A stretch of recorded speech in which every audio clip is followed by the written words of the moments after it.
One of the saddest gaps is the gap between the engineering world and the construction world. Engineers, unfortunately, are not knowing how stuff gets built. And as an engineer, you've got to take a subordinate role with the construction world and take your plans or whatever someone else's and say, how do you build this? And you have to get involved in that to build your credibility as an engineer. We're having that issue, aren't we? It's terrible. It's really sad.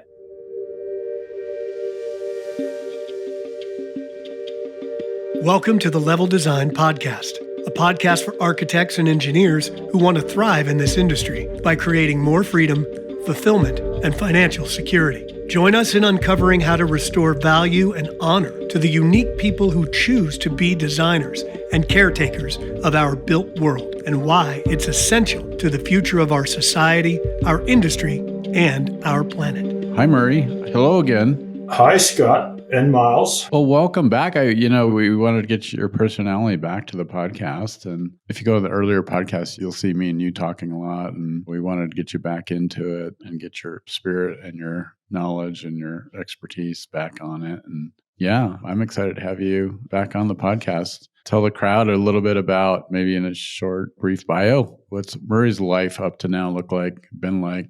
Well, it's actually been great. I took a little sabbatical from Level back a couple of years ago. I went with another firm and did some traditional engineering, which was once again enlightened me to realize just really what Level engineering is all about, what the model provides, what the opportunity it provides for young and old coming back into the business, either coming back to engineering or wanting to grow from an educational standpoint. I also learned that I discovered there's lots of things that are still missing. And in fact, they're even missing more that we'll talk about in the podcast moving forward that I think will actually show up well to what Level provides, the opportunities it provides. And there's gaps. There's gaps between the community and the educational world, between the community and the engineering world, and of course, between the educational world and the engineering world, which is the biggest and somewhat the most sad gap. There's not an educational element about connecting people and engineering. Yeah, it's interesting, academia, where academia is at and the real world's at as far as execution, and feels farther and farther apart. I don't know if it's because of technology or what it is, but it feels like the young men and women that I interact with in the engineering architectural world are very tech focused. And they're having really quite a surprise that it's a people-focused business. You've hit the nail on the head, Scott. Engineering's not math, or it is math, but it's people. It's relationships. It's people. Yeah, that's what we're up to, right? Can you guys expand on that a little bit? Because we were catching up yesterday, Murray, and that really hit me. Those two things that you said, connecting people through engineering. And it really, yes, it's math, but I think before math, it's people. You're solving people problems. You're working with people. You're working for people. You're collaborating, connecting, communicating. I mean, every part of it is people and math. So it's like, have we gone too far down the math side and forgot about the people side? No, I don't think we've gone too far necessarily down that side. It's just that we haven't introduced the people side to it to the point that it needs to be. When a young graduate leaves university or college, they're armed and dangerous. And at that point, it's up to the profession to provide the opportunity for those people to grow in the relationships, whether it's within the office, whether it's with a client, if you have that opportunity when you're younger. You certainly get it when you're older. And with your community, that could be on a social basis. You're still an engineer, whether you're volunteering to pick up trash in the neighborhood, you're still an engineer. So you think like that and think, okay, well, this is how I connect with my community, so therefore I can grow my business. And Scott, you've always mentioned this about the business side of engineering, how important it is to see what opportunities are there all the time. I remember this motto on the engineering building, this writing on the building, the manipulation of resources of the planet for the betterment and use of humanity. And so the study is taking these natural available resources of the planet, changing them, manipulating them, shaping them, understanding those resources, and turning them into something useful for humanity is engineering. But when you get out of that science and you get into the world, The thing that's staggering I think, for this engineering and architecture and the scientists and the STEM people is, I have to address humanity, because that's actually was my study, was to figure out how to use resources of the planet for humanity. I forgot the for humanity part. Yeah, engineers are inclined sometimes to think, well, these are very objective elements to the study, and they don't argue with you. Therefore, they pursue that path of ease. Yeah, right. It's easy to cut a piece of metal with a hacksaw, but try and explain it to the person and say, I wish you hadn't cut that because that was useful for me. Explain that end result. Yeah. So I think this conversation of the podcast and the methods of how we deliver for humanity is really the conversation that we're in. So in America, in the United States, it's how the for humanity delivery is in capitalist business or government services. So let's say government employees establishing planning for communities or planning for roadways or water systems. There's that activity, which is really the communication for you humans communicating out what our needs are. And then capital business systems answering that ask. All of that is what we're talking about, right? Well, yes. And you bring up a very interesting point about the private the capitalistic side of business and engineering. How does it relate? Then you bring up service from maybe a public work standpoint or a federal government standpoint or a local government standpoint. I think we've got to be very careful there. Don't create a gap in those, because as a private enterprise making money, building a subdivision, you've got to think, how does that fit with local government? And as a government employee working in a large community, for example, Castle Rock, for 80,000 people. If you work for town of Castle Rock, you have 80,000 clients, period, the end. You have 80,000 people that you're responsible for servicing. So how do you do that? And so how does my job for the town relate to the private development where people will see benefits and that way beyond what the town can provide as a municipality? So how do you incorporate those and don't build gaps and sort of opposites to that effect? Yeah, I agree with you. But here's what I've been noticing. I don't know if you've been noticing it too, Murray, but what I've been noticing is that is the individual engineer in a capitalist or a business system. And so you're inside that system and you have that wish, right? But that communication or that passion of delivery for what you just said is interrupted by the capital business motivation for the community. And that has actually been our recent change in the last 2 decades, is that filter of the capital business model in firms or Upwork or services or overseas talent being leveraged cheaper. All of those are new things that's a new filter to how we are as individuals in the system. And as an engineer in the system, what you just said and your desire to do that is not a clear messaging anymore, because now you're in these systems. And that's actually a new problem. Well, it is, because it's much easier to interrupt things from a private standpoint than it is from a public standpoint. You can get away with it. You can do stuff that in many ways is sort of in the shadows, and then it pops up to a point that there's the consequences that are quite significant. People say, well, why did you let that happen? And it's hard. You've got to get people to sit down. I always sort of reference a round table. So sit in a round table, look at each other and say, what are we trying to achieve here? And then what's going to get in the way? Who's at the table? Unfortunately, what happens is typically in this industry, we have not necessarily the wrong people, but we don't have enough of the right people at the table. What is that? I want to hear what do you mean by that? You've got to have people that everyone's involved, because you've got to have sometimes the junior person who, draws the straight lines on a piece of paper, the junior engineer sometimes, because often those ideas from them are because they listen, usually because it's their first time. So they listen a lot more than what they talk. Because then if I say something in a round table talking about what we're trying to achieve in a project and it's out of line, I'd love it if it comes from the most junior person at the table and say, wait a minute, Murray, why did you do that? What's that about? And that type of feedback is only built through these people gaining confidence and being in that environment. It takes time. It takes time to build that. Level's doing that in many ways because you come into Level and you do everything. And therefore you can participate in everything. Looking for a new opportunity? Interested in being part of an expanding network of independent engineers and architects who are thinking differently? Level Design Partners is on a mission to create prosperity for design professionals, the industry, and the world, using innovative business systems and a culture of collaboration. We believe that traditional education and firm structures want you to be a cog in their machine, depriving you of key skills needed to thrive, thus commoditizing an entire industry in the process. Gain access to skills, tools, and systems by partnering with Level Design Partners. Learn more at leveldesignpartners.com.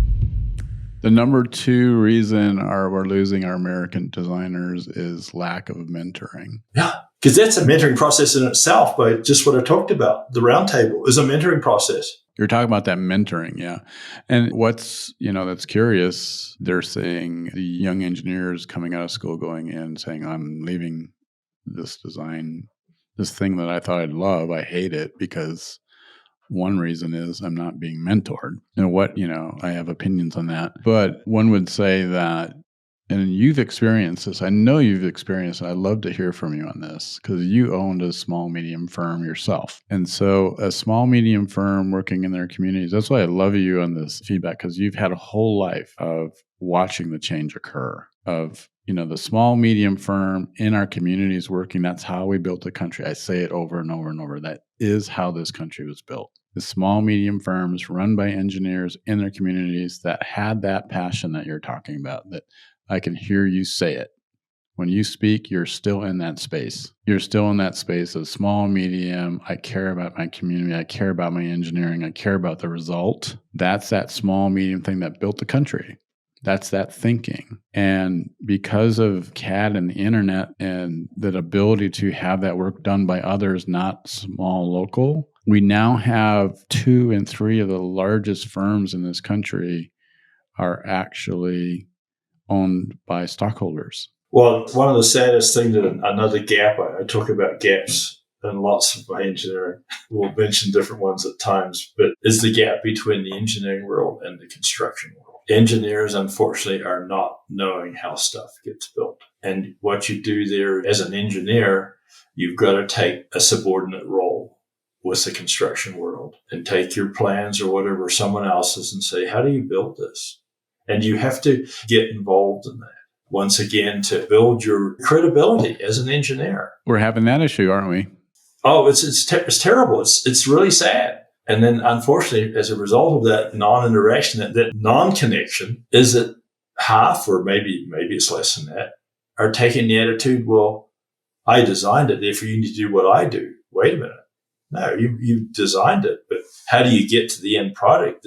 You haven't thought that through. I get off subject there a little bit on that, but it's still another element of connection. And that is a desire by engineers wanting to learn. We learn every day. I think that's exactly right. We're seeing the industry. I was just talking about that. I was mentoring 5 engineers in the field yesterday. And it was interesting to me, and it continues to be interesting to me, that there was a perfect storm in 2008 through 2013, 2008 through 2013. There was a perfect storm in this country of a lot of our skilled labor and a lot of our engineering community was at a retirement age. And when that hit, they just retired. They didn't continue. And then there was almost a decade or several years of no work. And then work started up. Now, all that mentoring opportunity, all those people that were always there to mentor the youth were no longer there. And then we have a bunch of new designers,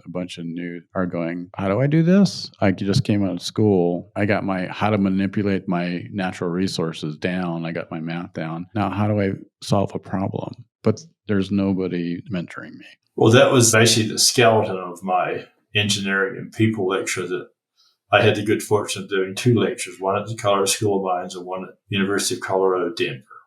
and it was at the ASCE luncheon, chapter luncheon. And the one at Mines was really well attended. Mines is a wonderful school. It is, yes. And we'd finished giving a presentation on a residential development, a large one up in the Greeley area. And then I said, okay, I want to talk to you guys about that. And I didn't ask this question, because one of the first questions I always have to engineering students is, why are you here? Tell me why you're in the room. And that should be done from a freshman stage, not the senior stage, freshman. Tell me why you're here. And then I asked, I always have a little joke with, who likes math? They all put their hands up. And who likes construction? A few do. They enjoy construction. Who likes people? And they all hide under the desk. And I'm exaggerating here a little bit. Yeah, but then I asked the question, this is about 40 kids. And I said, what do engineers do? Here we go. And I waited, and she said a couple of things. And then there was a young lady, she was a freshman, sitting in the very front row.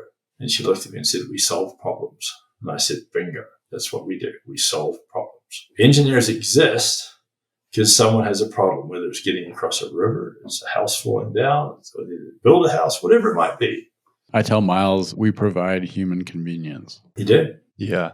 Well, it's almost like it's surpassed solving problems to, convenience. Like, we're not solving problems anymore. We're just making convenience, which in a way is solving problems. It also creates a lot of new problems. But yeah. But at the end of the day, it is solving problems, and there will always be plenty of big problems to solve. It's just, there's an interesting correlation as well between like the capitalistic greed system that we talk about so much the past few decades has really taken a hold of the industry, and that convenience piece. It's like, how can we make more money by creating new conveniences that all these people think they want? And there's a lot of great things, but there's a limit to it, right? Mm-hmm. I'm fascinated with Texas. I mean, I was just in Texas, and you drive in Texas. I'm like, they are building another overpass, another story high. It's like they are like 6 stories high. I'm like, nowhere else on the planet does this occur. And Texas has all this land. Why do they keep going higher and higher and higher? There's like 6 stories of interstate. I'm like, wow, how much does this cost? It's fascinating. It is fascinating. I was thinking of level as an opportunity in terms of the education side of things. Mm-hmm. Mentoring's our keystone, right? That's from where we start. Yeah. Right? Can we provide that? Is there an opportunity to do some of that at the tertiary education level, the senior level, because that's where your low-hanging fruit is? In academia? Yeah. Academia is not listening. I agree with you. Yeah. I don't know how you get them to listen, but they're not listening. Well, it's counterintuitive to them too, because the more you tell people about engineering, then say, academia is run on fees and number of students they can get in scholarships and how much money they can make too. It's a money-making business. Yeah, and the complexity of engineering and the math and the resource thing is getting more complex, and stuffing that in a 4-year program is getting more and more difficult. To say, hey, why don't you teach implementation in people? They're like, that's not going to fit in my curriculum. No, there's not enough time. I am convinced that they think that, well, that's your job, private sector. Once they get out, government, when that's your job to teach them that. Our plate's full and just manipulating resources and figuring out that side. So as a company level can do that.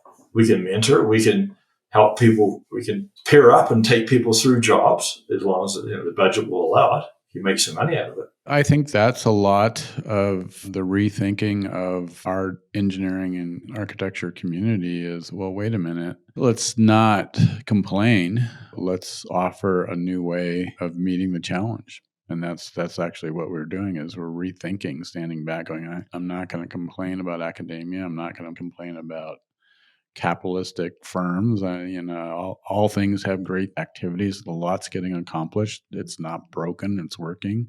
But, we are losing interest. Great STEM students are losing interest in the industry. That's a problem in a growing industry. It's being filled in by overseas talent, overseas offices.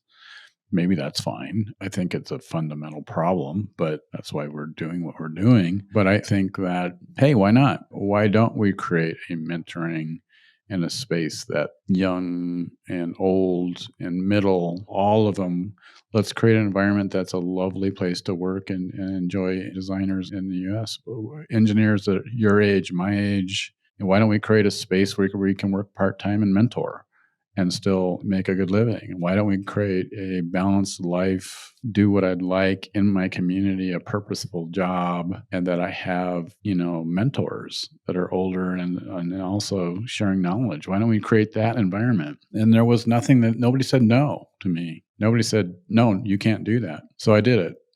So we're doing it, right? Yeah, no, absolutely, Scott. You mentioned about the three of the largest firms are held by stockholders, and a lot of smaller private firms are held by private equity firms, investment firms who don't have anything about engineering, but they see engineering as a good investment, which it is. You always need infrastructure. You always need talent to design and build stuff.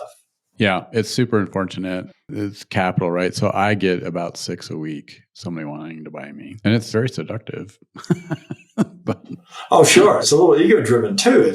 You have to look at that and say, okay, this is there, but you have enough passion in what you're doing that you're not going to let your ego overtake that. American design community deserves to go back to its pure thinking and get out of the capital profit and get back to its purity, which is the ethics and its communities and its human conveniences, doing it without adversely impacting environment and doing better. That's what we're getting, that's what we want to get back to. Well, you look at it too, the fact that engineering is probably the one place to do that, because historically we've never been paid as much as some of the other professions. Mm-hmm. So the less capital or less profit in some ways is less harmful to engineers as it may be to the medical or the law, the legal field or the medical field or something else. This is part of it, maybe. And I'll say this, Scott, because there's a lot more. Maybe you want to say this because you won't ever say it. Like you, Scott, could go make more money if you wanted to. Yeah. If you just stopped level, we just put all this, or you sold it, for example, and just went back, to you going out and doing this just for yourself. You could make more money, but you see the problem. It's been a part of your whole life. Like it's been growing to this point. You're bigger than that. You're thinking bigger than that. And you want to change this. So I wanted to mention that because this isn't a greed model. This is the opposite. It is the opposite. And we're seeking fundamentally, I would say that engineers and architects my fundamental belief is that they are in charge of developing human convenience, which is always being asked to get more human conveniences. And that can only be delivered by designers. And in that delivery, we could set and say, we can do this in a better way for the environment. So providing that, and we can only say that when we're outside of a capital greed system, by giving people the free authority to think without being controlled by making money. That's what Level's fundamental is. And in doing that, we're creating an exciting space that fits balanced life. And what we do here in this organization, everything we do, we actually work for the designer. They don't work for us. We actually work for their thriving. And in that, we grow and collaborate, and we solve problems, and we do those traditional engineering models in a balanced life, mentoring environment. And we are always looking to do better for the environment in that work. I have a saying that there's a big difference between what you need and what you want. And I think that's something that I try and practice always for myself and tell my kids that and my grandkids that. But I think that's really important to remember when we're doing things. Especially in our role. Yeah. What do we need to do to accomplish things? It's not a matter of that we want to make it bigger and better. What do we need to actually do to accomplish that? Yeah. Bigger and better is more earth resources, right? Yeah. Yeah. Mm-hmm.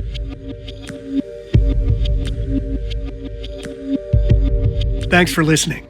If you found value in this episode, support us by sharing it with someone or leaving a review. In upcoming episodes, we'll discuss the realities of the industry today and what the future may look like. It's our belief that positive changes for architects and engineers is not the obligation of the industry, but rather a choice you make to reimagine how we work together. We invite you to join us in creating a world in which design professionals thrive. Learn about our mission and get involved by following us wherever you listen to podcasts and subscribing to our newsletter at leveldesignpartners.com.